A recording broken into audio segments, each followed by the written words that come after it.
ఉమ్మడి ఆదిలాబాద్ జిల్లా వ్యాప్తంగా ప్రవీణ్ కుమార్ మళ్ళీ పర్యటన చేస్తున్న పరిస్థితి. ముఖ్యంగా ఈరోజు ఈ రేస్ అంశంలో ప్రవీణ్ కుమార్ స్పందిస్తున్నారు. ఒకసారి మనతో పాటు ప్రవీణ్ కుమార్ సార్ ఉన్నాడు, మాట్లాడిద్దాం. ఏం చెప్పబోతున్నాడు? కేటీఆర్ అంశంలో కూడా చాలా హాట్ కామెంట్ చేసిన పరిస్థితి. ఇదంతా కూడా ప్రభుత్వం కుట్రే, కావాలని చేస్తున్నారని చెబుతున్న పరిస్థితి కనబడుతుంది. మనతో పాటు ఆర్ఎస్పీ ఉన్నాడు. ఒకసారి మాట్లాడు సార్. ఎట్లా చూడొచ్చు సార్ ఏం పరిస్థితి? మళ్ళీ పర్యటన ముమ్మరం చేశారు, ఏ విధంగా చూడవచ్చు? ఎట్లుంది రెస్పాన్స్ ఎప్పుడు సిర్పూరులో చాలా అద్భుతంగా ఉంటుందండి. సిర్పూర్కి వస్తే మా ఇంటికి వచ్చినట్టే అనిపిస్తుంది నాకు. సో సిర్పూరు ప్రజలు నన్ను ఎప్పటి నుంచో ఆదరిస్తున్నారు, ఇప్పుడు ఇంకా బాగా ఆదరిస్తున్నారు. వాళ్ళకు చాలామంది కూడా ఇప్పుడు బాధపడుతున్నారు. సారు మా ప్రతినిధిగా ఉంటే చాలా బాగుంటుండే, మా జీవితాలు బాగుపడుతుండే. ఇప్పుడు ఎటు కాకుండా అయిపోయినాము. ఇప్పుడున్న ఎమ్మెల్యేకు ఏమి చేత కాకపోవడం, ఇప్పుడున్న ఎమ్మెల్యే ఏమి చేయలేకపోవడం, అదేవిధంగా ఇప్పుడు ఎన్నో అవకాశాలు ఉన్నాయి. ఆ అవకాశాలు అన్నీ కూడా మేము జారవిడ్చుకున్నామన్న బాధలో మరి చాలా సిర్పూర్ ప్రజలు ఉన్నారు. మరి ఏదేమైనా ఇప్పుడు తప్పకుండా రాబోయే బీఆర్ఎస్ గవర్నమెంట్లో సిర్పూర్కు ఒక మహర్దశ ఉంది. సిర్పూరు రాష్ట్రంలోనే ఒక నెంబర్ 1 నియోజకవర్గంగా మారే ఒక చారిత్రాత్మకమైన అవకాశం సిర్పూర్ ప్రజలకు ఉంది అన్నది సిర్పూర్ ప్రజలకు చాలా క్లియర్గా అర్థమవుతుంది. సో తప్పకుండా రాబోయే బీఆర్ఎస్ ప్రభుత్వంలో అత్యంత గొప్ప నియోజకవర్గంగా సిర్పూర్ను తప్పకుండా తీర్చిదిద్దామన్న నమ్మకం నాకు. ఎట్లుంది సార్ ఈ రేస్ అంశంలో చూస్తే? ఈరోజు స్క్వాష్ పిటిషన్ను హైకోర్టు కొట్టేసిన పరిస్థితి ఎట్లా చూడొచ్చు? ఏం చెప్పబోతున్నారు ఏంటి అసలు? ఇది నాకైతే పెద్ద అసలు కేసులాగా కాదండి. మొదటి నుంచి నేను ఇదే చెప్తున్నాను, ఇప్పుడు కూడా అది చెప్తా, రేపు కూడా అదే చెప్తా. సుప్రీంకోర్టు నుంచిలో ఏ నిర్ణయం వచ్చినా కూడా నేనైతే అదే చెప్తాను. ఇందులో ప్రైమా ఫేసి ప్రాథమికంగా ఇందులో ప్రివెన్షన్ ఆఫ్ కరప్షన్ యాక్ట్, అదేవిధంగా prevention of money laundering act, IPC 406, IPC 420 ఇవన్నీ కూడా ఇందులో వర్తించవు. ఇందులో ప్రధాన నిందితుడు అని పేర్కొంటున్న కేటీఆర్ గారు, అదేవిధంగా A2గా పేర్కొన్న అరవింద్ కుమార్ గారు, తర్వాత ఒక చీఫ్ ఇంజనీర్ బిఎల్ఎన్ రెడ్డి గారు, వాళ్ళెవ్వరు కూడా ఇందులో నిందితులు కాదు. వాళ్ళు ఒక ప్రభుత్వ పాలసీ ప్రకారం తెలంగాణను ఎలక్ట్రిక్ వెహికల్స్కు క్యాపిటల్ సిటీగా ఇండియాలో చేయడం కోసం వాళ్ళు మొబిలిటీ వ్యాలీ అని ఒకటి సృష్టించాలనుకున్నారు. దానికి సంబంధించిన జియోస్ అవన్నీ కూడా కేటీఆర్ గారు రకరకాల ప్రెస్ కాన్ఫరెన్స్లో పలు దఫాలుగా చెప్పిండు. ఈ తెలంగాణ ప్రజలందరూ కూడా తెలుసుకోవాలి. ఒకప్పుడు సిలికాన్ వ్యాలీ ఏ విధంగా కాలిఫోర్నియా రాష్ట్రంలో ఉంటుందో, చంద్రబాబు నాయుడు గారు ముఖ్యమంత్రిగా ఉన్నప్పుడు షామీర్పేటలో జీనోమ్ వ్యాలీ పెట్టి అక్కడ రకరకాల వ్యాక్సిన్లు ఉత్పత్తి చేసే ఒక పరిశ్రమలకు ఏ విధంగా అయితే పునాది వేసినరో, ఆ విధంగా కేటీఆర్ గారు రాబోయే ఎలక్ట్రిక్ వెహికల్స్ విప్లవానికి ఈరోజు ప్రపంచవ్యాప్తంగా క్లైమేట్ చేంజ్, మరి భూగోళం యొక్క ఉష్ణోగ్రతలు పెరుగుతూ ఉన్నాయి. దానివల్ల ప్రజల జీవితాలు నాశనం అయితే అందుకొరకే ఈ పెట్రోల్ వెహికల్స్, డీజిల్ వెహికల్స్ తగ్గించి ఎలక్ట్రిక్ వెహికల్స్ పెంచాలి అన్న ఉద్దేశంతో ప్రపంచవ్యాప్తంగా వాటిని తగ్గిస్తూ ఉన్నారు. పెట్రోల్, డీజిల్ వెహికల్స్, ఎలక్ట్రిక్ వెహికల్స్ను పెంచుతూ ఉన్నారు. అది ఇండియాలో ఎక్కడికన్నా ముందు, ప్రతి చోట కన్నా ముందు మన తెలంగాణలో రావాలనే వారు మొబిలిటీ వ్యాలీ అని ఒక కొత్త కాన్సెప్ట్తో వచ్చిండు. అయితే మొబిలిటీ వ్యాలీకి ఒక బజ్ క్రియేట్ చేయాలి. బజ్ క్రియేట్ చేయాలంటే మనం రేస్ అనేది పెట్టి, అది కూడా ఫార్ములా ఈ racing, diesel vehicle, petrol vehicle racing కాదు, ఫార్ములా ఈ రేసింగ్ అంటే ఎలక్ట్రిక్ వెహికల్స్తో రేస్ చేస్తే ఎట్లుంటుంది అనేది చేసి, దాని నుంచి ఎలక్ట్రిక్ వెహికల్స్, ఎలక్ట్రిక్ బ్యాటరీస్, దానికి సంబంధించి ఇండస్ట్రీస్ అన్నీ కూడా తీసుకురావాలని చెప్పేసి కేటీఆర్ గారు అనుకున్నారు. అది ప్రభుత్వ పాలసీ. ఆ పాలసీలో భాగంగా వాళ్ళు ఒకసారి రేస్ కూడా క్రియేట్ చేసిండు. ఫిబ్రవరి 2023లో రేస్ కూడా ఒకటి హైదరాబాద్లో అయింది. తర్వాత రెండో రేస్ కావాల్సి ఉండే. ఆ రెండో రేస్కి సంబంధించి డబ్బులు ప్రభుత్వ పాలసీ ప్రకారమే అక్కడి నుంచి హెచ్ఎండిఏ వారి కంట్రోల్లో ఉంది. ఆయన క్యాబినెట్ మినిస్టరు, ఆయన ఆర్డర్ ఇచ్చిండు. అరవింద్ కుమార్ గారు ఫైల్ రన్ చేసిండ్రు, ఫైల్తో ఆర్డర్ ఇచ్చిండ్రు. ఆర్డర్ ఇచ్చిన తర్వాత ఆ ఇంజనీరు మనీని ఫార్ములా ఈ కంపెనీకి ట్రాన్స్ఫర్ చేసిండు. ఇక్కడ ఏంటంటే ఫార్ములా ఈ కంపెనీ నా దగ్గరికి డబ్బులు రాలేదని అనలేదు, మా దగ్గర డబ్బులు వచ్చినాయి అంటున్నారు. వీళ్ళు అంటున్నారు మేము డబ్బులు వాళ్ళకే పంపించినాం అంటారు. రెండు, పంపించిన వ్యక్తి అక్నాలెడ్జ్ చేస్తున్నాడు, నేను పంపించినని చెప్పి. రిసీవ్ చేసుకున్న వ్యక్తి అక్నాలెడ్జ్ చేస్తున్నాడు, రైట్. రెండవది, వీళ్ళ పర్సనల్ అకౌంట్లోకి ఎక్కడ కూడా డబ్బులు రాలే. అర్థమైందా? వీళ్ళ పర్సనల్ అకౌంట్లోకి కానీ వీళ్ళ బినామీ అకౌంట్లోకి కానీ ఎక్కడ రాలే. వీళ్ళు ఆ 55 కోట్లు ఒక పెట్టుబడిగా పెట్టిండ్రు. 55 కోట్లు పెట్టడం వల్ల రాబోయే రోజుల్లో తెలంగాణకు బిలియన్స్ ఆఫ్ డాలర్స్ ఇన్వెస్ట్మెంట్ వచ్చేది. అంటే వేల కోట్ల రూపాయల, లక్షల కోట్ల రూపాయల పెట్టుబడులు వచ్చేవి. వేలాది మందికి ఉద్యోగాలు దొరికేవి. మొబిలిటీ వ్యాలీ అనే ఒక కొత్త కాన్సెప్ట్ వల్ల తెలంగాణ ముందరికి వచ్చేది. ఆనాడు చంద్రబాబు నాయుడు గారు కొండాపూర్లో హైటెక్ సిటీ, సైబర్ టవర్స్ కట్టడి, తర్వాత ఈ ఫ్లైఓవర్స్ అవన్నీ కట్టడం వల్ల అరే హైదరాబాద్లో ఏదో జరుగుతుందని చెప్పి బెంగళూరు తర్వాత హైదరాబాద్ ఒక మహా సిలికాన్ వ్యాలీగా మారింది. రైట్. సో ఆ విధంగా ఒక కొత్త ప్రయోగం చేస్తే తప్ప ఇన్వెస్ట్మెంట్లు కొత్త రంగంలోకి రావు. ఆ ప్రయోగం చేసే క్రమంలో 55 కోట్లు ఇన్వెస్ట్మెంట్ పెట్టాను. 2,55,000 కోట్ల బడ్జెట్కు 55 కోట్లు నథింగ్ అండి. 55 కోట్లు రేవంత్ రెడ్డి పొద్దున్న లేచినప్పటి నుంచి 55 కోట్లు. ఆ 55 కోట్లు పెట్టి ఆ బజ్ క్రియేట్ చేసినందువల్ల చాలా ఎలక్ట్రిక్ బ్యాటరీ కంపెనీలు, అదేవిధంగా ఎలక్ట్రిక్ వెహికల్ కంపెనీలు ఇవాళ తెలంగాణలో వచ్చేవి. రేపు తెలంగాణ నుండి తయారైన ఎలక్ట్రిక్ వాహనాలు దేశమే కాదు, ఆఫ్రికా కానీ ప్రపంచమంతా అమ్మబడేవి. ఇవాళ ఎలక్ట్రిక్ వాహనాలు మన స్థానిక కంపెనీల కన్నా మన బయట నుంచి రకరకాల కంపెనీలు ఇవాళ మన ముందరికి వస్తూ ఉన్నాయి. మన దగ్గర కూడా ఎలక్ట్రిక్ వెహికల్ తయారు ఇప్పుడు, లేకపోతే పూణేనో లేకపోతే చెన్నైలో తీసుకుపోయేవాళ్ళు. అర్థమవుతుందా? సో ఆ విధంగా ఒక గొప్ప కాన్సెప్ట్తో చేసిన 55 కోట్ల ఇన్వెస్ట్మెంట్ ఇది. రేవంత్ రెడ్డి ఎవరిని అడిగి అలా అగ్రిమెంట్ నుంచి బయటకు వచ్చిండు? ఆయన 55 కోట్ల ఇన్వెస్ట్మెంట్ మీద అది అగ్రిమెంట్ క్యాన్సిల్ చేసుకోవడం వల్ల ఇప్పుడు జరిగిన నష్టం ఏందో నేను చెప్తాను. తెలంగాణకు రావాల్సిన వేల కోట్ల రూపాయలు ఆగిపోయినాయి. అంటే ఇన్వెస్ట్మెంట్స్ ఆగిపోయినాయి. వేల మందికి ఉద్యోగాలు వచ్చే పరిస్థితి అలా తెలంగాణకు లేదు. ఆ మొబిలిటీ వ్యాలీ అనేది ఖతం అయిపోయింది. అంటే తెలంగాణ ఒక చారిత్రాత్మకమైన అవకాశాన్ని కోల్పోయింది. దానివల్ల తెలంగాణకు నష్టం. అంటే 55 కోట్ల ఇన్వెస్ట్మెంట్ పెడితే 55,000 బిలియన్ డాలర్స్ వచ్చేవేమో. అది ఈరోజు తెలంగాణ కోల్పోయింది. అందుకొరకు దీంట్లో ప్రధాన నిందితుడు ఎవరైనా ఉంటే ఆయన రేవంత్ రెడ్డే. ఎట్లా చూడదు సార్, ప్రధానంగా అధికారులు, ఏసీబీ అధికారులు నేరుగా కేటీఆర్కి నోటీసులు ఇష్యూ చేసిన పరిస్థితి. ఇదంతా లీగల్ మనీ ట్రాన్సాక్షన్ జరిగింది. ఈ నుంచి ఈ కంపెనీకి ట్రాన్స్ఫర్ అయింది. గవర్నమెంట్ నుంచి గవర్నమెంట్ ఒప్పుకుంటుంది, ఈ కంపెనీ కూడా ఒప్పుకున్నది. అయినప్పటికీ అధికారులు ఎందుకు నోటీసులు ఇవ్వవలసి వస్తుంది? ఎందుకు అధికారులను ఎవరు ప్రభావితం చేస్తున్నారు? ఈయన ముఖ్యమంత్రి ప్రభావితం చేస్తున్నాడు. నిజానికి ఇందులో గమ్మత్తైన విషయం ఏంటంటే, నిజంగా ఇట్ ఈస్ అన్ఫార్చునేట్, న్యాయ వ్యవస్థ దీన్ని గుర్తించలేదు. కానీ గమ్మత్తైన విషయం ఏంటంటే, ఇందులో సైన్ చేసిన వ్యక్తి నా ఆర్డర్స్ ప్రకారమే కింది ఆఫీసర్లు సైన్ చేసి ఫార్ములా ఈకి పంపించిన అంటున్నారు. ఫార్ములా ఈ వాడు అంటున్నాడు, డబ్బులు నాకు ముట్టినాయి అంటున్నాడు. రైట్. ఇదంతా కూడా ప్రభుత్వ పాలసీ ప్రకారం జరిగింది. ఆ జీవోలన్నీ కూడా కేటీఆర్ గారు చూపించారు. దానికి సంబంధించిన ఫైల్స్ అన్నీ కూడా సెక్రటరియేట్లో మున్సిపల్ అడ్మినిస్ట్రేషన్ అర్బన్ డెవలప్మెంట్ డిపార్ట్మెంట్లో ఉన్నాయి, లేకపోతే హెచ్ఎండిఏలో ఉన్నాయి. ఈరోజు municipal administration urban development minister ఎవరు? ముఖ్యమంత్రి రేవంత్ రెడ్డి. రైట్. సో మీరు తలుసుకుంటే ఆ ఫైల్స్ అన్నీ కూడా శోధించి ఆ మనీ ట్రేల్ చూడొచ్చు. బ్యాంకు ఓపెన్గా నేనే ట్రాన్స్ఫర్ చేసినా చెప్తాను. నాకు ఆర్డర్ ఇచ్చింది జిఎల్ఎన్ రెడ్డి అంటున్నాడు. జిఎల్ రెడ్డికి ఆర్డర్ ఇచ్చింది అరవింద్ కుమార్కు ఏం చెప్తున్నాడు? కేటీఆరే ఆర్డర్ ఇస్తే నేను చేసిన అంటున్నాడు. కేటీఆర్ కూడా నేనే ఆర్డర్ ఇచ్చిన అంటున్నాడు. ఇది రాష్ట్రానికి పెట్టుబడి అంటున్నాడు. ఈ పెట్టుబడి పెడితే నాకు రేపు వేల కోట్లు మా రాష్ట్రానికి వస్తాయన్న నమ్మకంతో మేము పెట్టినాం అంటుండే. అగ్రిమెంట్ ప్రకారం పెట్టినా. నేను రాత్రి ఒక మెసేజ్ పెట్టి సెండ్ $25,000 సెండ్ 55 crores అని చెప్పలే కదా. ఆయన ఫైల్ రన్ చేసిండు, ఈయన ఫైల్లో సైన్ చేసిండు. కరెక్ట్. ఈయన ఫైల్ చేసిన తర్వాత ఆయన ఇంజనీర్కి చెప్పిండు పని ట్రాన్స్ఫర్ చేపియో కానీ. ఆయన బ్యాంకుకు పోయిండు, బ్యాంకుకు ఆర్డర్ ఇచ్చిండు, బ్యాంకు ట్రాన్స్ఫర్ చేసింది. అది ఆర్బీఐ రూల్స్ ప్రకారం కరెక్ట్గా లేదని చెప్పి ఆర్బీఐ వాళ్ళు ఫైన్ వేసిండు. ఇవన్నీ నార్మల్. గవర్నమెంట్లో ఉండే కార్పొరేషన్స్ కూడా జిఎస్టీ వాళ్ళు ఫైన్ వేస్తారు. ఆర్బీఐ అట్లనే ఫైన్ వేసింది. ఇందులో కొత్తదనం ఏమున్నది?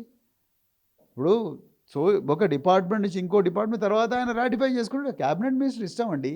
ఎప్పుడు కేటీఆర్ నిందితుడు అవుతాడంటే ఆ డబ్బు ఫార్ములా ఈ కంపెనీకి పోకుండా వేరే వాళ్ళ దగ్గరికి పోయినప్పుడు, ఆ డబ్బు ఫార్ములా ఈ కంపెనీ నుండి ఉల్టా మళ్ళీ ఈయన బెనామీ అకౌంట్లకు వచ్చినప్పుడు, ఆ అకౌంట్లతో ఈయన పెద్ద పెద్ద బంగళాలు కట్టుకోవడము లేకపోతే పార్టీలు చేసుకొని ఈయన పర్సనల్గా ఆ లాభపడ్డప్పుడు అది నేరం. Section 13 prevention of corruption act ప్రకారం.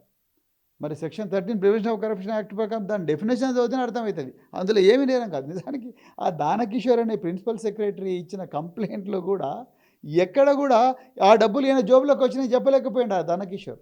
మరి కేసు ఎక్కడున్నది? ప్రివెన్షన్ ఆఫ్ కరప్షన్ యాక్ట్ కింద కేసు కాదు. తర్వాత బ్రీచ్ ఆఫ్ ట్రస్ట్ అన్నాడు. బ్రీచ్ ఆఫ్ ట్రస్ట్ ఎప్పుడు? ప్రజల సొమ్మును జాగ్రత్తగా కాపాడాల్సిన మంత్రి ఇవాళ ప్రజల విశ్వాసాన్ని కోల్పోయింది అంటున్నారు. అసలు ప్రజల సొమ్ముతోని అదే ప్రజలకు ఉద్యోగాలు తీసుకురావాలని, అదే ప్రజలకు పెద్ద ఎత్తున కంపెనీలు తీసుకురావాలని చెప్పేసి, అదే తెలంగాణకు పెద్ద ఎత్తున ఆస్తులు తీసుకురావాలని చెప్పి పెట్టిన ఇన్వెస్ట్మెంట్ అది. నువ్వు చూసే ఆ 55 కోట్లను చూసే విధానంలో తేడా ఉంది. రేవంత్ రెడ్డి అంటున్నాడు దానివల్ల నష్టం జరిగింది రాష్ట్ర ఖజానాకు అంటున్నాడు. కేటీఆర్ అంటున్నారు అది అది నేను పెట్టుబడిగా పెట్టిన అంటున్నారు. రెండు కూడా ఏమంటారు, ఇదన్నిటి కూడా జీవోలు ఉన్నాయి. ఈ జీవోలు నువ్వు ఏసీబీకి పంపించు, ఏసీ బోర్డు చూసుకుంటాడు. ఇలా ఆయన పిలవాల్సిన అవసరం ఉన్నది, ఆయన స్టేట్మెంట్ రికార్డ్ చేయాల్సిన అవసరం ఉన్నది. ఇవన్నీ అవసరం. ఆయన చెప్పాలనుకున్నదంతా కూడా హైకోర్టులో ఈ క్వాష్ పిటిషన్కి పెట్టిన సబ్మిషన్స్లో అంతా చెప్పేసిండు. ఇక నువ్వు కొత్తగా ఏసీబీలు కనిపెట్టేదే ఉన్నది అందులో. ఇప్పుడు తీసుకున్నోడు చెప్తున్నాడు నాకు వచ్చినాయి డబ్బులు, ఇచ్చిన వాళ్ళు నేనే ఆర్డర్ ఇచ్చినా అని చెప్తున్నాడు. నేను మంత్రి హోదాలో ఇచ్చినా అంటున్నాడు. రాష్ట్రానికి పెట్టుబడి పెట్టినాను అని అంటున్నాడు. నువ్వేమో రాష్ట్రానికి నష్టం జరిగింది అంటున్నావు. చూసే విధానంలో తేడా ఉంది. రాష్ట్రాన్ని ఎవడైనా గొప్పగా చేయాలనుకుంటాడండి. ఏ వ్యక్తి అయినా అధికారం వస్తే నాకు ఈ రాష్ట్రాన్ని అందరికన్నా గొప్పగా చేయాలనుకుంటాడు. గొప్పగా చేసే క్రమంలో రకరకాల ఇన్వెస్ట్మెంట్లు పెడతాం. రేవంత్ రెడ్డి ఇప్పుడు అమృత్ అనే కంపెనీతోని ఏమంటారు స్వచ్ఛ బయో అనే కంపెనీతో అగ్రిమెంట్ చేసుకోలేదా ఆయన? స్వచ్ఛ బయో అనే కంపెనీతో అగ్రిమెంట్, అన్ని ఫారిన్ కంపెనీలతో అగ్రిమెంట్. ఆయన అమెరికా పోతున్నాడుగా ప్రజల సొమ్ముతోనే. రేపు దావోస్ పోతున్నాడు, ఆయన ప్రజల సొమ్ముతోనే పోతున్నాడు దావోస్కు పోయి అక్కడ అగ్రిమెంట్ చేసుకోవడా? ఈయన అదానీ దగ్గర 100 కోట్లు తీసుకోలేదా? అదానీ కంపెనీకి రామన్నపేటలో ఏమంటారు సిమెంట్ ఫ్యాక్టరీ పెట్టుకోవడానికి పర్మిషన్ ఇస్తలేడా? అదానీ 100 కోట్ల చెక్ తీసుకుంటే నువ్వు తీసుకోలేదా? మళ్ళీ మేము అడగంగానే అమ్మో వద్దని చెప్పి 100 కోట్లు అదానికి వాపస్ ఇస్తావా? అంటే నేను చెప్తున్నా, అది ఏ క్యాబినెట్ అప్రూవల్ తీసుకొని 100 కోట్లు ఆయన దగ్గర నుంచి తీసుకున్నావు, అదాని దగ్గర నుంచి? నా ప్రశ్న ఏంటంటే, క్యాబినెట్ అప్రూవల్ లేకుండా కేటీఆర్ క్యాబినెట్ అప్రూవల్ లేకుండా పంపించి అంటున్నారు. ఏ క్యాబినెట్ అప్రూవల్తోని నువ్వు ఒక ఏమంటారు ఒక అమెరికన్ కోర్టు విచారిస్తున్న అదాని, అరెస్ట్ వారెంట్ ఇష్యూ చేసిన అదాని ఆయన దగ్గర నుంచి నువ్వు 100 కోట్లు తీసుకున్నావు. ఏ క్యాబినెట్ అప్రూవల్తో తీసుకున్నావు? అప్పుడు ప్రొసీజర్ వైలేట్ చేయలేదా? అది తప్పు కాదు, నేరం కదా? మరి కేటీఆర్ది తప్పు అయినప్పుడు ఇది కూడా ప్రివెన్షన్ ఆఫ్ కరప్షన్ యాక్ట్ 13 ప్రకారం ఇంకో యాక్ట్ ప్రకారం నేరం అవుతుంది. అంటే అదానికి ఒక న్యాయం, నీకొక న్యాయం. సో నేనేమంటున్నానంటే ఇందులో సార్ న్యాయ వ్యవస్థ అన్ఫార్చునేట్లీ ఆ పిటిషన్ను ఆ న్యాయ వ్యవస్థ కూడా నేను మొత్తం ఇవాళ జడ్జిమెంట్ మీతో మాట్లాడిన తర్వాత నేను మొత్తం జడ్జిమెంట్ చదివిన. Para number 36, para number 37, para number 38లో చాలా క్లియర్గా జడ్జి చెప్పిండు. ఇప్పుడు డబ్బులు కేటీఆరే తీసుకున్నాడని నేను అంటలేను. అంటే న్యాయ వ్యవస్థ చెప్పింది కేటీఆరే తీసుకున్నాడని మేము అంటలేము. వాళ్ళు ఎఫ్ఐఆర్ చేసారు. ఎఫ్ఐఆర్ స్టేజ్లో ఇప్పుడు నేను ఇది వీలు కాదు, నేను క్వాష్ చేయడం వీలు కాదు, పోలీసు వాళ్ళు ఏమో అనుకుంటా అంటున్నారు కదా, కొంచెం టైం ఇద్దాము అని అన్నాడు. అంతే తప్ప కేటీఆర్ నిందితుడు, ఆయన జోబులోకి వచ్చినాయి, లేకపోతే ఆయన దీంతో తాగి తందనాలు ఆడిండని కోర్టు ఎక్కడ కూడా చెప్పలేదు. అదే అడగబోతున్నా సార్. అంటే జ్యుడిషియరీని ఎప్పుడు కూడా గౌరవిస్తామంటున్న బీఆర్ఎస్ పార్టీ అడ్వకేట్ని తీసుకొని రేపు మళ్ళీ ఈరోజు ఏసీబీ కేటీఆర్ని పిలిచినట్టు అంటున్నారు. 9వ తారీఖు విచారణకు రావాలంటున్నారు. కానీ ఈసారి సింగిల్గా రావాలి, అడ్వకేట్ని తీసుకురావద్దు అని మళ్ళీ చెబుతున్న పరిస్థితి. ఎందుకు అడ్వకేట్ పదే ఈ అడ్వకేట్ అంశం వస్తుంది? అసలు విషయం ఏంటి? అది మన చట్టంలో చాలా జడ్జిమెంట్లో కూడా విచారణ చేసేటప్పుడు, ఒక వ్యక్తిని విచారణ చేసేటప్పుడు మాకు అడ్వకేట్లు పెట్టుకోవచ్చని చాలా చోట్ల ఉందండి. నేనేమో తప్పు చేస్తున్నానా? ప్రాబ్లం ఏంటంటే ఇందులో ప్రతీది కూడా డాక్యుమెంటరీ ఎవిడెన్స్.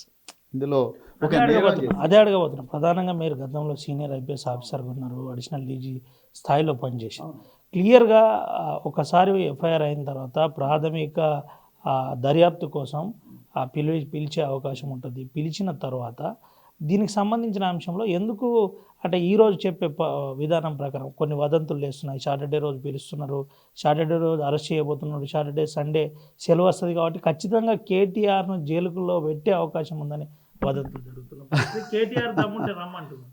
ఎట్లా చూడొచ్చు? మీరు ఒక అధికారిగా వాస్తవాలు తెలుసు కాబట్టి గతంలో ఇదంతా రాజకీయ కక్షలతో చేస్తున్నది. కేటీఆర్ గారు చాలా క్లియర్గా చెప్పిండ్రు, మేము ఏ అరెస్టులకు భయపడితే తెలంగాణ వచ్చేది కాదు, సచ్చేది కాదు.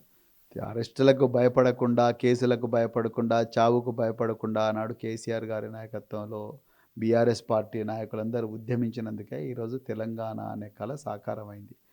ఈ చిన్న కేసులో, ఈ కేసు ఈ తుఫైల్ కేసులో మేము భయపడతామని అనుకోవడం అది వాళ్ళు కాంగ్రెస్ పార్టీ వాళ్ళు చేస్తున్న దుష్ప్రచారం. అబ్సల్యూట్లీ కేటీఆర్ గారు ఎవ్వరు కూడా భయపడడం లేదు. మేము ఒక్కటే చెప్తున్నాం, మీరు ఏమేమి క్వశ్చన్లు అడుగుతారో అవి తెలుసుకునే హక్కు నాకుంది, నా అడ్వకేట్కు ఉంది. అది లీగల్గా నాకు సంక్రమించిన హక్కు. రెండవది, నేను ఎక్కడో పారిపోతున్న వ్యక్తిని కాదు. నేను చెప్పాలనుకున్నదంతా ఓపెన్ చెప్పినా నా ఫైల్స్ అన్నీ కూడా నీ దగ్గరే ఉన్నాయి. అర్థమైందా? నా ఫైల్స్ అన్నీ నీ దగ్గరే ఉన్నాయి. మనీ ట్రయల్ చాలా క్లియర్గా పేపర్లో ఉన్నది. నువ్వే చెప్తున్నావు నా జోబులోకి రాలేదని. ఇంక నువ్వు నా దగ్గర నుంచి కొత్తగా కనుక్కునేది ఏమున్నది? అర్థమైందా? నువ్వు నీ కంప్లైంట్లోనే నువ్వు చెప్తున్నావు నా జేబులోకి పైసలు రాలేదని. కరెక్ట్? సో అట్లాంటప్పుడు నువ్వు నా దగ్గర నుంచి కొత్తగా కనుక్కునే ఉన్నది. నేను ఎట్లా నిందితున్నా? ఇప్పుడు పాయింట్ ఏంటంటే నేను ఎట్లా నిందితున్నా అవుతా అనేది పాయింట్. నా జేబులోకి రాలేదు, నేను తీసుకున్న ఒక డెసిషను, నా వల్ల రాష్ట్రానికి నష్టం అవుతుంది నువ్వు అంటున్నావు. నేను అంటున్నా రాష్ట్రానికి నీ వల్ల నష్టమైంది, నువ్వు దాన్ని కంటిన్యూ చేసి ఉంటే మొబిలిటీ వాల్యూ వచ్చేది వేల కోట్ల రూపాయల, వేల కోట్ల డాలర్ల ఈ ఇన్వెస్ట్మెంట్లు ఈ రాష్ట్రానికి వచ్చేవి, లక్షలాది మందికి ఉద్యోగం దొరికేదని నేను అంటున్నా. నువ్వు అంటున్నావు అది పెట్టుబడి అంటున్నావు. నువ్వు డిసైడ్ చేసుకో. ఇది చూసే విధానంలో తేడా ఉన్నది అంతే. నా నుంచి ఎక్స్ట్రా నువ్వు ఏసీబీ ఆఫీస్కి పిలిపించినా, సిబిఐ ఆఫీస్కి పిలిపించినా, ఈడీ ఆఫీస్కి పిలిపించినా నా నుంచి వచ్చే సమాధానం ఇదే. నేను ఓపెన్గా చెప్తున్నాను, దాచుకోవడానికి ఏం లేదు. ఇంకా డబ్బు నా దగ్గర లేదు. నువ్వు నన్ను పిలిపించి ఆ డబ్బులు ఎక్కడ పెట్టినావు చెప్పు, లేకపోతే ఆ డబ్బులు ఎట్లా ఖర్చు చేసినావు చెప్పు, బినామీలు ఎవరని చెప్తే నువ్వే అంటున్నావు నా దగ్గర బినామీలు లేవని నువ్వే అంటున్నావు. డబ్బు నువ్వు ఎవరికి ఇచ్చినా ఆయనకు అందిందని నువ్వే అంటున్నావు. నీకు కూడా తెలుసా డబ్బు ఎక్కడుందో? మరి నన్ను అడిగేది ఏంది కొత్తగా నువ్వు? టీఆర్ఎస్ కార్యకర్తలను కాంగ్రెస్ ప్రభుత్వం వేధిస్తుంది. సైబర్ కేసులు నేరస్తుల మీద పెట్టకుండా బీఆర్ఎస్ కార్యకర్తల మీద పెడుతున్నారని ప్రవీణ్ కుమార్ చెబుతున్న పరిస్థితి. ఎందుకు ఈ మాట మీ స్థాయి వాళ్ళు కూడా చెప్పవచ్చు? 100% దీంట్లో డౌట్ ఏమున్నది? తెలంగాణలో హైదరాబాద్లో ఉండే సైబర్ క్రైమ్ పోలీస్ స్టేషన్ను పూర్తిగా బీఆర్ఎస్ నాయకుల గొంతులు మోపించడానికే బీజేపీ, కాంగ్రెస్ రెండు కూడా బడేబాయి చోటేబాయి లాగా మారి అలా వేధిస్తున్నారు. మీరు చూడండి, ఇలా ఏసీబీ కేసు రిజిస్టర్ చేయగానే వెంటనే ఈడీ వాళ్ళు వచ్చి ఇంకో కేసు మేము రిజిస్టర్ చేస్తున్నాం అంటున్నారు. అగ్రీడ్. పొంగులేటి శ్రీనివాసరెడ్డి ఇంట్లో ఇదే ఈడీ 48 గంటలు సోదాలు చేసి మనీ కౌంట్ చేసే మెషిన్లు కూడా తీసుకుపోయింది. కరెక్ట్? మరి పొంగులేటి శ్రీనివాస్ మీద ఎందుకు కేసు పెట్టలేదు? ఈసీఆర్ ఎందుకు పెట్టలేదు? ఎందుకు ఆయన మీద ప్రెస్ స్టేట్మెంట్ ఇవ్వలేదు? ఈడీ వాళ్ళు ఎందుకు మౌనంగా ఉన్నారు? సో ఈరోజు సైబర్ క్రైమ్ స్టేషన్ను పూర్తిగా రాజకీయ ప్రయోజనాల కోసం వాడుకుంటున్నాడు రేవంత్ రెడ్డి. నేను అధికారులకు అందరికీ మీ ద్వారా ఒకటి చెప్తున్నా, దయచేసి చట్టాన్ని గౌరవించండి, చట్ట ప్రకారమే డ్యూటీలు చేయండి. ఏ పార్టీ కూడా శాశ్వతంగా అధికారంలో ఉండదు. మీరు విధేయులుగా ఉంటే చట్టానికి విధేయులుగా ఉండాలి, రాజ్యాంగానికి విధేయులుగా ఉండాలి. ఒక రేవంత్ రెడ్డికో లేకపోతే ఇంకొకరికో విధేయులుగా ఉంటే మాత్రం రాబోయే రోజుల్లో జరగబోయే పరిణామాలకు మీరే బాధ్యత వహించాలని మాత్రం నేను చెప్తాను. ఎట్లా చూడొచ్చు సార్? అంటే మీరు నేరుగా కొంతమంది అధికారులతో ఇప్పటికే మాట్లాడినారు. ఈ కేటీఆర్ అరెస్ట్ అంశంలో ఏదన్నా మీకేమన్నా అధికారులు చెప్పే ప్రయత్నం ఏమైనా జరిగిందా? మీకు చాలామంది బ్యాచ్మెంట్స్ ఉన్నారు. నేను అట్లా ఎవరితో మాట్లాడానండి. ఎందుకంటే నేను వాళ్ళ డ్యూటీ వాళ్ళు చేయని నాకేం అభ్యంతరం లేదు. నేను ఒక తాత్విక పునాదుల మీద లాస్ట్కు ప్రవీణ్ కుమార్ చెప్పండి, అడగండి. లాస్ట్కు ప్రవీణ్ కుమార్ మీద కూడా గురుకుల మరణాలకు కారణం ప్రవీణ్ కుమారే అనే ప్రచారం చేస్తున్నారు.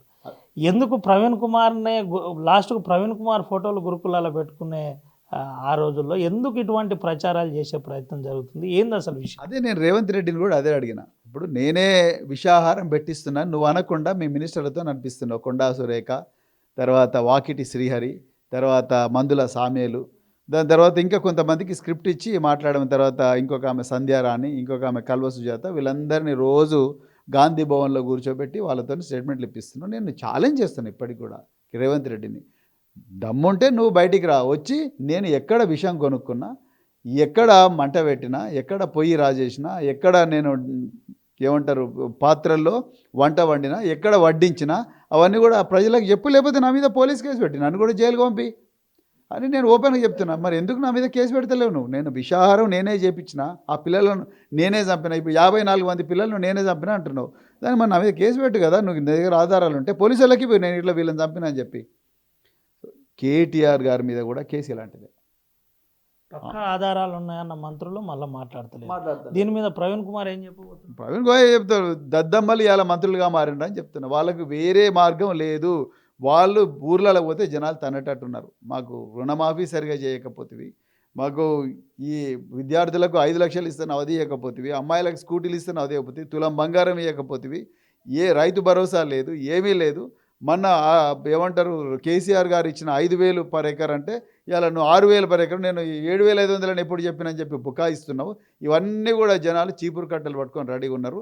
ఆ జనాల దృష్టి మరలించడం కోసం ఇలా మా అందరి మీద ఇట్లా మాట్లాడుతున్నారు. కేటీఆర్ గారి మీద కేసులు పెడతా ఉన్నారు. కానీ ఇవన్నీ కూడా మేము ఎక్కడ మా గొంతు కోసినా కూడా మా శవాలు కూడా ఇదే ప్రభుత్వాన్ని ఈ దోపిడీనే ప్రశ్నిస్తే తప్ప ఇంకోటి కాదు. చివరిగా గురుకులాల ప్రస్తుత పరిస్థితి ఏ విధంగా ఉంది, ఏంటి అసలు? గురుకులాలు చరిత్రలో ఎన్నడూ లేనంత అధ్వాన్న స్థితికి చేరుకున్నాయి. 54 మంది బిడ్డలు చనిపోయినారు. ప్రతి ఒక్క బిడ్డ ఒక ప్రవీణ్ కుమార్ అయ్యేటోడు. ప్రతి ఒక్క బిడ్డ ఒక కేసీఆర్ అయ్యే అవకాశం ఉంటుంది. ప్రతి ఒక్క బిడ్డ ఒక సైంటిస్ట్ అయ్యే అవకాశం ఉండేది. ప్రతి ఒక్క బిడ్డ ఒక ఇందిరాగాంధీ లేకపోతే ఇంకొకరు అయ్యే అవకాశం ఉండేది. కానీ ఈరోజు ఆ బిడ్డలు ఇవాళ చనిపోయినారు. అది ప్రభుత్వం చేసిన హత్యలే నేనంట. కేసీఆర్ గారు ఉన్నప్పుడు వీళ్ళ ప్రాణాలు పోకుండా లక్షలాది రూపాయలు, కోట్లాది రూపాయలు పెట్టి కంట్రోల్ రూమ్స్ పెట్టి వీళ్ళు హాలిడేస్లో ఇంటికి పోయినా కూడా వాళ్లకు మందులు ఇంటికి పంపించి మందులు వేసిండు కేసీఆర్ గారు. అంటే అంత గొప్పగా చూసుకునేవాళ్ళు. కానీ ఈరోజు ప్రభుత్వం కేవలం కేసీఆర్ గారి ఆనవాళ్ళు ఉండొద్దనే ఈ ఆనవాళ్ళ నిర్మూలన కార్యక్రమం కింద గురుకులాలను నాశనం చేస్తున్నారు, మిషన్ భగీరథను నాశనం చేస్తున్నారు. అట్లా రకరకాల స్కీమ్స్ నాశనం చేస్తూ ఉన్నారు. సో ఈ తెలంగాణ సమాజం అంతా గుర్తించింది. ఎప్పుడెప్పుడు ఎన్నికలు వస్తాయా, ఎప్పుడెప్పుడు కాంగ్రెస్ పార్టీని ఇంటికి సాగనంపాలన్నా, గద్దె దింపాలన్నా ప్రజలు చూస్తూ ఉన్నారు. అంతవరకు ఓపికతోనే ఉండాలి, అంతవరకు పోరాటం చేస్తూనే ఉండాలి. తప్పదు. మరి ఇది ప్రజాస్వామ్యంలో ఎలక్షన్లు 5 సంవత్సరాలకు ఒకసారి వస్తాయి. సో చాలామంది అంటున్నారు ఇంకా ఏమైనా ముందర వచ్చే షార్ట్ కట్ ఏమన్నా ఉంటే తొందరగా చెప్పండి, తొందరనే ఓడగొడతామనే కాడికి కూడా వచ్చింది. ఆర్టీవీ ద్వారా ప్రజలకు ఏం చెప్పబోతున్నారు? తెలంగాణ ప్రభుత్వం ప్రతిరోజు కూడా దృష్టి మరల్చే ప్రయత్నమే చేస్తున్నది. తెలంగాణ ప్రభుత్వం తన దోపిడిని నిరంతరాయంగా సాగించడం కోసం వాళ్ళ హామీలను మరి వాళ్ళు నెరవేర్చే పరిస్థితుల్లో లేరు. కాబట్టి అడుగుతున్న బీఆర్ఎస్ పార్టీ గొంతు నొక్కడం కోసం రకరకాల అక్రమ కేసులు పెడతా ఉన్నది. మీడియా ద్వారా దాడి చేయిస్తూ ఉన్నది, సోషల్ మీడియా ద్వారా దాడి చేస్తూ ఉన్నది. పోలీసు కేసులు, ముఖ్యంగా సైబర్ క్రైమ్ పోలీస్ స్టేషన్ హైదరాబాద్ను అడ్డంగా పెట్టుకొని పోలీసు కేసులు కూడా మరి అక్రమంగా పెట్టిస్తూ బెయిల్ వచ్చే కేసుల్లో కూడా బెయిల్ రాకుండా జైలుకు పంపించిన ఈ పరిస్థితుల్లో తెలంగాణ ప్రజల ముందర ఉండే ఏకైక మార్గం పోరాటం. ఈ పోరాటం చేస్తూనే ఉండాలి. పోరాటాల ద్వారానే తెలంగాణ వచ్చింది. పోరాటం ద్వారానే మళ్ళీ తెలంగాణ ఈ కాంగ్రెస్ దుష్టపాలన నుండి విముక్తమవుతుంది అని చెప్పేసి నేను అంటున్నా. అందుకు అంతవరకు పోరాడుతూనే ఉందాం. మన నాయకులను కాపాడుకుందాం, మన తెలంగాణ గడ్డను కాపాడుకుందాం, తెలంగాణ సంపదను కాపాడుకుందాం, తెలంగాణ నుండి కాంగ్రెస్ను తరిమేద్దాం. Right sir. ఇది పరిస్థితి. పోరాటం ద్వారానే తెలంగాణ వచ్చింది, పోరాడుతూనే ఉండాలి, పోరాటాల ద్వారానే తెలంగాణను కాపాడగలుగుతామని చెబుతున్న పరిస్థితి. ఇప్పుడున్న సైబర్ క్రైమ్ స్టేషన్ని బీఆర్ఎస్ నాయకులపై కేసులు పెట్టడానికే వాడుతున్నారు. అంతకు మించి వేరేదేది లేదు. కేటీఆర్పై పెట్టిన కేసు ఉట్టి ఫాల్స్ కేసు. దీన్ని ఎట్టి పరిస్థితుల్లో మనీ లాండరింగ్ కింద రాదని చెబుతున్న పరిస్థితి కనబడుతుంది. ఇచ్చిన ప్రభుత్వం కరెక్టే ఉంది, తీసుకున్న ఈ రేస్ కంపెనీ కూడా తీసుకున్నామని యాక్సెప్ట్ చేస్తుంది. ఎట్లా క్రైమ్ అవుతుందని నేరుగా ఆర్ఎస్ ప్రవీణ్ కుమార్ ప్రశ్నిస్తున్న పరిస్థితి. ఓవరాల్గా ఉమ్మడి ఆదిలాబాద్ జిల్లాలో కాగజ్ నగర్ తనకు పుట్టినిల్లని, ప్రజలందరి కోసం ఆర్ఎస్ ప్రవీణ్ కుమార్ ఎప్పుడు ఉంటాడని చెబుతున్న పరిస్థితి కనబడుతుంది. కెమెరా సాయితో రవినాయక్, కెమెరా సుమంతో రవినాయక్, ఆర్టీవీ ఆదిలాబాద్. మరిన్ని వీడియోస్ కోసం ఛానల్ ని సబ్స్క్రైబ్ చేయండి. లేటెస్ట్ అప్డేట్స్ కోసం వాట్సాప్ ఛానల్ ని ఫాలో అవ్వండి. అండ్ లింక్ డిస్క్రిప్షన్ లో ఉంది.